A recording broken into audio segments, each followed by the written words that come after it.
Alright guys, welcome back to another DC Allies Hero Overview. Today we have a little bit of an anti-hero. We have Harley Quinn. So this is going to be a little bit of a hero-villain analysis, obviously because in some things she's a villain, in other things she's a hero.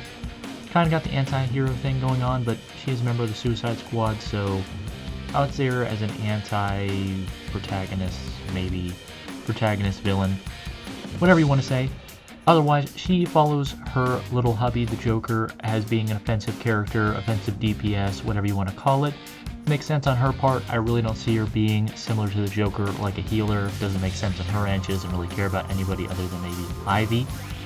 And she doesn't really seem like a tank, obviously. So, makes sense for her to be a DPS.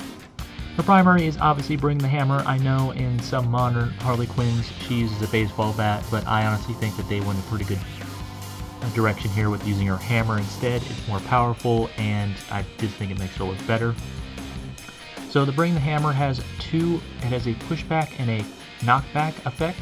The pushback is if you hit an enemy once. If you hit an enemy twice in a row, the same enemy, you will knock them back instead of push them back, which I think is pretty sick. Pretty kind of like an exponential knockback effect going on there. Her passive Swirl Slam allows her not only to slam her hammer down, but also allows her to spin it around. So she can either whack someone with a hammer, or she can swirl it around in a spinning motion, which also pushes back opponents. So she has two ways to hit opponents with a hammer, either hitting them with it directly or swirling around trying to hit multiple at a time. Her first ability is a Leap Slam. She gets to leap up into the air and then slam down with that hammer. So basically giving her an extra super down smash down attack, which also downs an opponent, so similar to Reinhardt's Earthquake ultimate, where if he knocks someone down with hammer down, they'll just stay on the ground for a limited period of time, like a half a second or 3/4 of a second. Same thing here, except it only happens to like a couple enemies and not that much of range. Second ability, Yoga Ball, allows her to go on one of those big rubber circus balls and basically bounce around, similar to Mr. Fantastic's ultimate actually, just like bouncing around and then downing enemies that she directly lands on top of. So similar to Fantastic, except she also downs people, which is pretty cool, but she only does it for 6 seconds, while Mr. Fantastic can do it for up to 10. So it's really just down to if she can down enough people for her team to basically clean sweep, which actually could make this sort of a mini ultimate scenario where she basically downs the enemy team far enough that where her teammates can basically just open house, clean sweep, leaving the objective perfectly clean to be taken over. I don't know, I just think it's kind of a cool vibe on the whole scenario of her being kind of a ditzy maniac who kind of just has wacky abilities, a freaking bouncy hammer and a bouncy ball.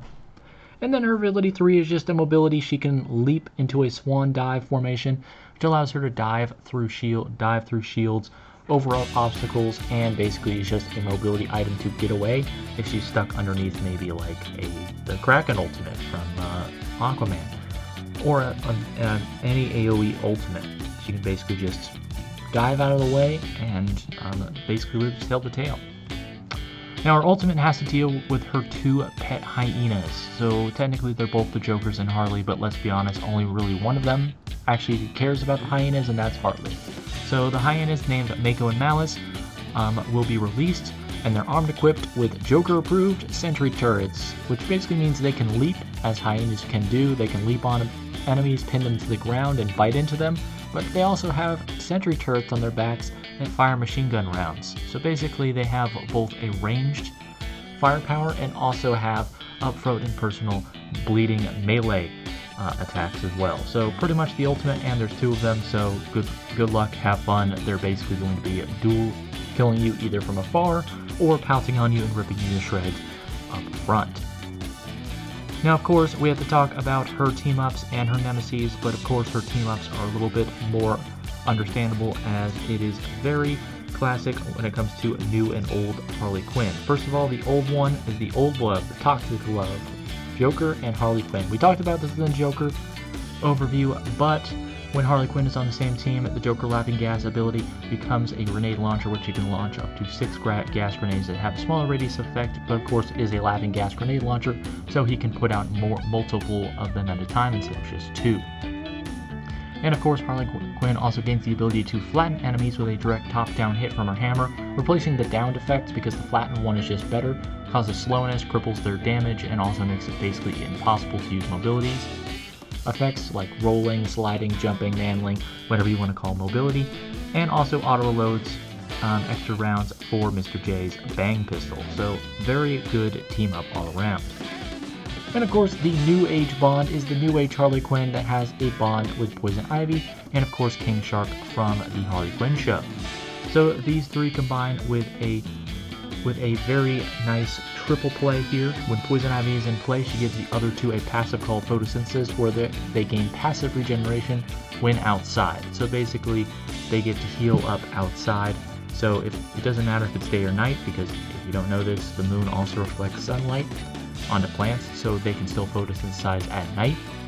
So during the day or at night, they can just walk outside, gain a passive regen effect from Poison Ivy's photosynthesis, and basically gives them passive regen for the rest of the match. When Harley Quinn is in play, King Shark gains a new ability called Bloodlust, where he can activate and reset the cooldown of one of his other abilities, which allows him to breach, submerge and breach, and also dive at an enemy and chop them in his jaws. Makes it highly powerful. And when King Shark is in play, Poison Ivy's plant pull-up pods bite enemies if they get too close and inflict bleeding. This isn't really effective right now to talk about this with Harley Quinn, but I did want to mention it for future videos as a little teaser of what Poison Ivy's kit looks like.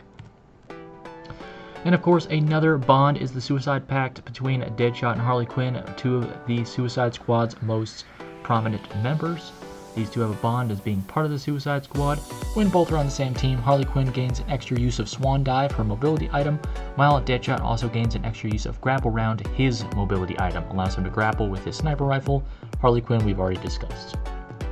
But of course, these two have also been against each other in the Injustice timeline. Basically, they don't like each other because, well, Harley Quinn kind of fricked up, let the Joker escape, and allowed kind of the whole nuking of Metropolis to go down. Deadshot doesn't really like that and goes against Harley Quinn because of it. So this Nemesis Child's Play is based on their hatred in that timeline alone.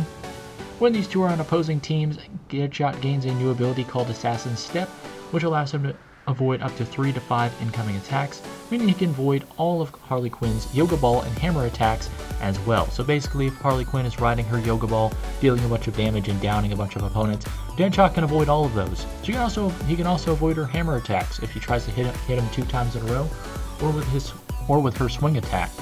So Deadshot basically becomes immune to most of her effects because, well, he is the world's best assassin. And that, of course, is going to be the end of our video. Thank you guys so much for watching. As always, remember to like if you like, dislike if you don't, subscribe down below if you're new to the channel, and comment down below which hero you like to play in the new game DC Allies. And I'll see you guys with the next hero. Toodaloo!